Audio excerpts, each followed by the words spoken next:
In the quiet aftermath of war, long after the bombs stop falling and the flags are folded away, there are still places where the silence feels unnatural, where the air itself holds its breath, where something unspeakable happened and was never fully acknowledged. Near the city of Harbin, in northeastern China, there's such a place. Its soil remembers what the world tried to forget. Concrete foundations half buried in weeds, rusting gates that once marked the edge of hell. A museum now stands where science and cruelty became one. It is not one of the most visited sites of World War II history. There are no triumphant stories here, no glory, no redemption, only shadows. You are watching History's Shadow, and this is the story of Unit 731, a place where doctors became executioners, and the pursuit of knowledge became a justification for inhumanity. Not a battlefield, but a laboratory. Not war, but something colder, more deliberate. In this episode, we walk into the darkness, not because we want to, but because someone must. To understand the birth of Unit 731, we must first understand the dream that gave it life, and the empire willing to sacrifice anything to achieve it. It was the early 1930s.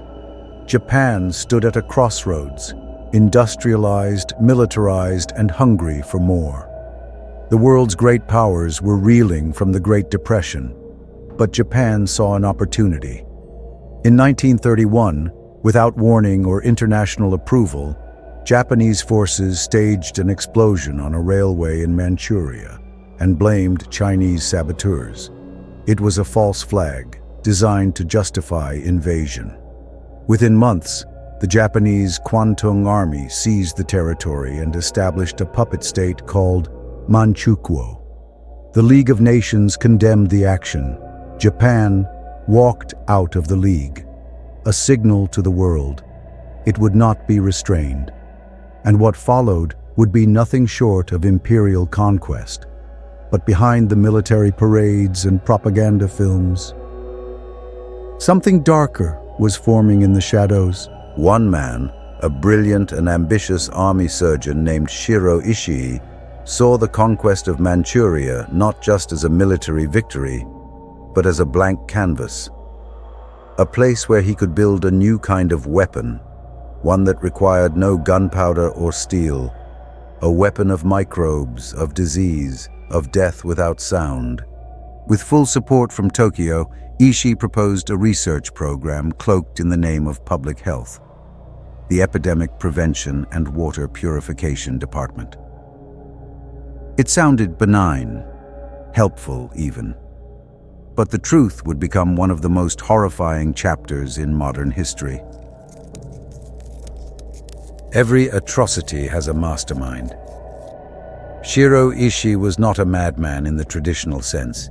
He didn't rant, didn't rave. He was articulate, ambitious, charming even, to those who needed convincing. A golden boy of Japan's military medical corps, Ishii believed deeply in the potential of biological warfare. He was also obsessed with legacy. He wanted to be remembered, not just as a soldier or a doctor, but as a pioneer. He studied at Kyoto Imperial University, one of Japan's top institutions.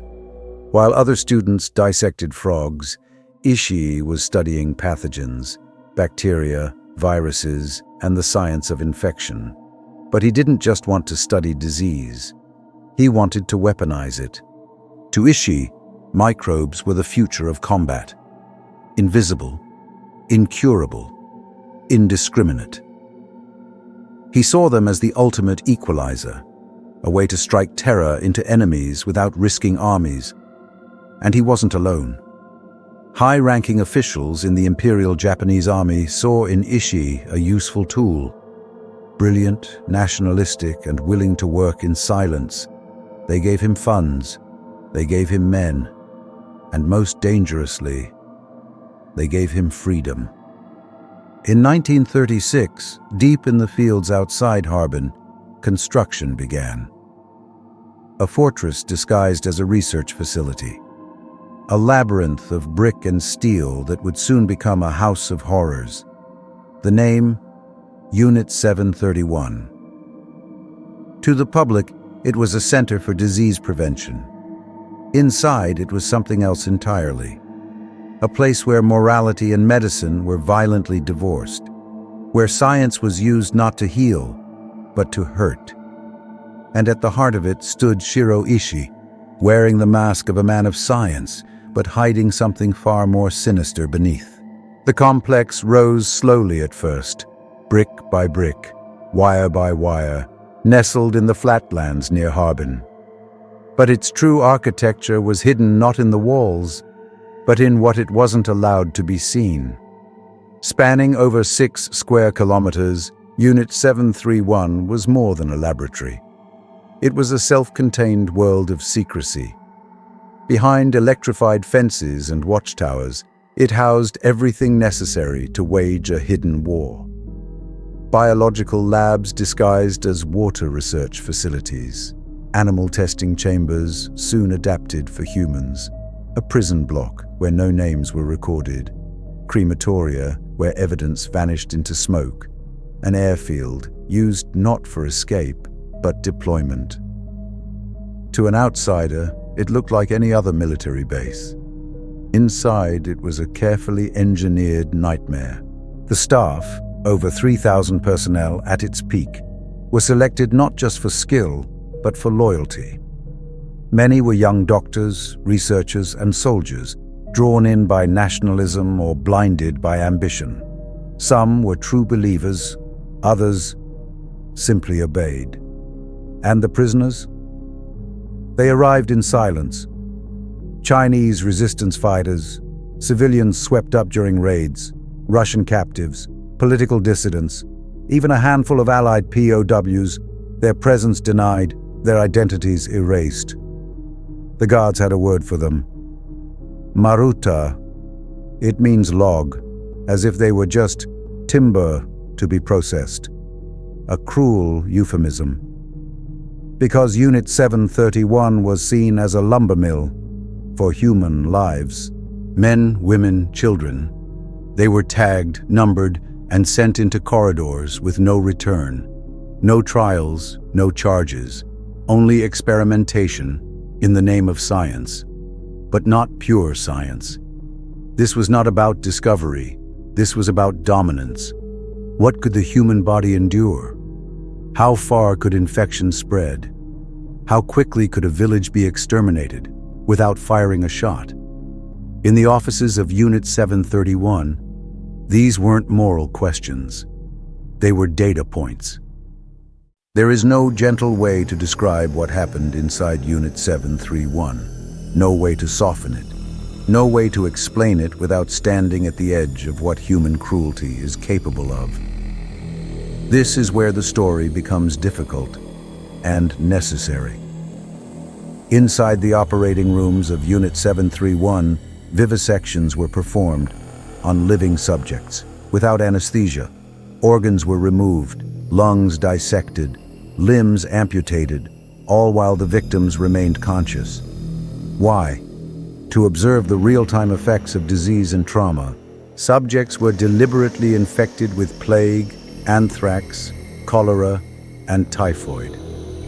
Once the symptoms set in, fever, bleeding, necrosis, their bodies were opened to see how the infection moved through their organs. Some were locked in pressure chambers to test the limits of the human body at high altitudes. Others were exposed to extreme cold until their limbs froze solid, then beaten with hammers to study frostbite. Women, many of them pregnant, were infected and dissected. Some were impregnated by doctors as part of the study. Babies were delivered, only to be experimented on too. There was no line these men wouldn't cross, no code, no conscience, only curiosity, weaponized.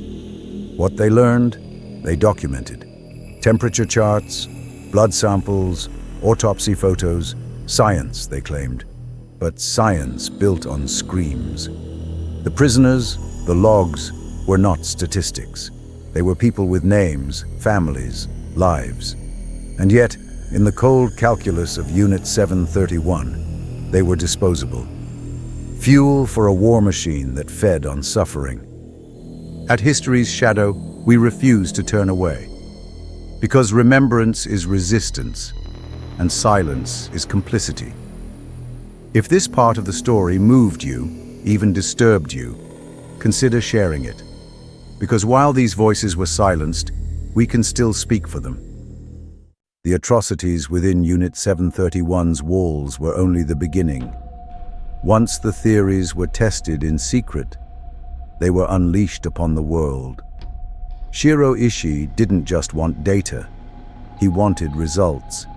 He wanted to see how his biological weapons worked, not on individuals, but on entire populations. Japanese aircraft flew over Chinese villages, dropping ceramic bombs filled with fleas infected with the bubonic plague. Wells were tainted with cholera. Rice and flour supplies were poisoned with typhoid and anthrax. The villagers never stood a chance. They weren't soldiers. They weren't warned.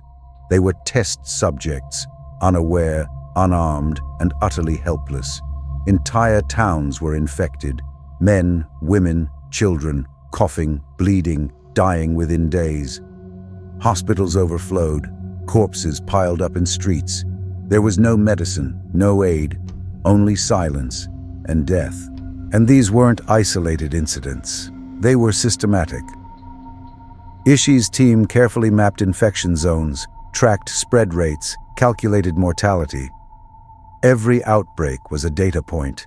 Every village, a petri dish. It is estimated that up to 400,000 people may have died as a direct result of Unit 731's biological attacks.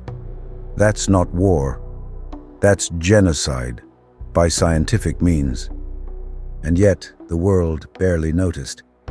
The fog of World War II was thick, filled with headlines from Europe, bombs over London, bodies in Auschwitz.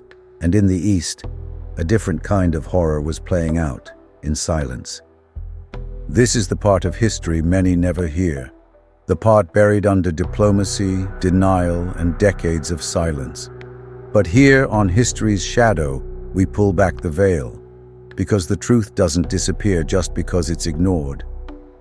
In August 1945, as the mushroom clouds rose over Hiroshima and Nagasaki, Japan's imperial ambitions collapsed. The war was lost, and Unit 731 had a secret to protect. The men who had conducted some of the worst atrocities in modern history didn't panic. They followed orders. Documents were burned, hard drives smashed, test subjects executed, buildings were demolished, labs emptied, bodies erased. They didn't just want to cover their tracks. They wanted to vanish, to leave no proof, no records, no witnesses. But the stain was too deep. Some evidence remained, ruins, photographs, and the memories of the few who survived. When Allied forces reached Manchuria, they uncovered fragments of the horror, scattered equipment, medical instruments, journal pages filled with chilling precision. And then came the interrogations. One name stood out again and again: Shirō Ishii, the mastermind, the architect, the man behind the mask of science. Surely he would face justice. But justice, in post-war politics, is rarely pure. The United States, eager to gain an edge in the rising Cold War, made a decision. A deal. In exchange for Unit 731's research, Ishii and his men were granted immunity. No trials, no prison, no accountability. The knowledge, how to spread disease, how to kill silently, was deemed too valuable. The price? Silence, and the lives of thousands, reduced to footnotes in classified files. This wasn't justice. This was a transaction. One that betrayed the victims. One that rewrote history before the ink had even dried. If you believe history should be remembered, not rewritten, share this video. Let the silence end here, on history's shadow. After the war, the world watched as the Nuremberg trials brought Nazi war criminals to justice. Names like Mengele and Himmler became synonymous with evil, and history demanded they be held to account. But in the East, there was no Tokyo trial for Unit 731. No cross-examinations, no gallows, no judgment. The men of Unit 731 simply disappeared into the fabric of post-war Japan. Some became doctors in Tokyo hospitals. Others became professors, teaching future generations medicine built on murder. A few went into politics, influencing policy from behind the veil of respectability. And Shirō Ishii. He lived a quiet life in Tokyo, unprosecuted, untouched. He died in 1959, not in a prison cell, but in bed. The United States, having secured the data it wanted, helped bury the truth. Files were classified, names were scrubbed. When Japanese officials later denied Unit 731 ever existed, no one stepped forward to contradict them. There were no reparations, no apologies, no memorials. The victims were forgotten by history until they started speaking for themselves. Some survivors of Unit 731's field experiments and families of the dead began to speak out, to write, to protest. But the silence had already calcified into denial. Even Japanese textbooks omitted the events. Even museums were slow to acknowledge the truth. Even today, Unit 731 remains a taboo subject in Japan. What does it mean when evil is allowed to retire? What does it say about justice when the victims are erased and the perpetrators get tenure? At History's Shadow, we tell the stories others are afraid to face. We shine light into the dark, not because it's easy, but because it's necessary. Subscribe if you believe in truth without compromise, because remembrance is power. For decades, the grounds where Unit 731 once stood were left to rot, overgrown, forgotten, choked by weeds and denial. But silence has a limit, and even the dead leave behind echoes.